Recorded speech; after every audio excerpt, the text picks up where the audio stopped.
જય સ્વામિનારાયણ। હું જામનગરથી રશ્મિબેન બોલું છું। મારી ઉંમર 37 વર્ષ છે।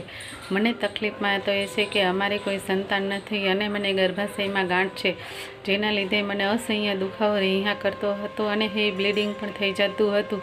જ્યારે અમે ઘણા બધા ડૉક્ટરોને મળ્યા ત્યારે ડૉક્ટરો કહેતા કે તમારે ગર્ભાશય કઢાવવું પડશે, પણ અમારે સંતાન ના હોવાથી મેં ગર્ભાશય કઢાવ્યું નથી। અને છેલ્લે મેં યુટ્યુબમાં ડૉક્ટર પંકજ સાહેબના વિડીયો જોયા, જે હોમિયોપેથિક દવાથી સારું થઈ જાય છે।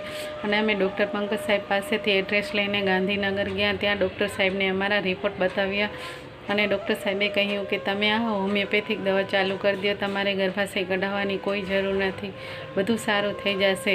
જે આજે મારી દવા ચાલુ છે અને હોમિયોપેથિક દવાથી મને ઘણો બધો ફરક પડ્યો છે। જેમાં મને હેવી બ્લીડિંગ થઈ જતી હતી એ એકદમ સાવ નોર્મલ થઈ ગઈ છે અને જે મને અસહ્ય દુખાવો રહ્યા કરતો હતો એ પણ સાવ નોર્મલ થઈ ગયો છે। જેથી કરી હું ડૉક્ટર પંકજ સાહેબનો ખૂબ ખૂબ આભાર માનું છું। જય સ્વામિનારાયણ।